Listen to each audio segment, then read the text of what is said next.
ওই গিয়াসউদ্দিন আত-তাহিরি, এই যে রেজবি, ওই রেজবি, তারপরে শিকি, এই জাতীয় যারা আছে ওদেরকে দেখে আপনারা ইসলাম মনে করেন না। ওইগুলোর নাম ইসলাম না।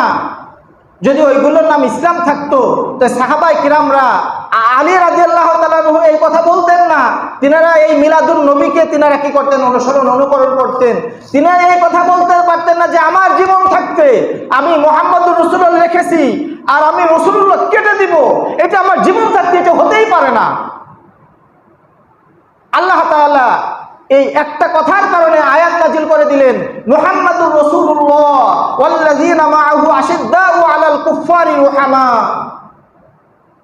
কাফেররা আপনাকে মুহাম্মাদুর রাসূলুল্লাহ না বললে কি হইছে?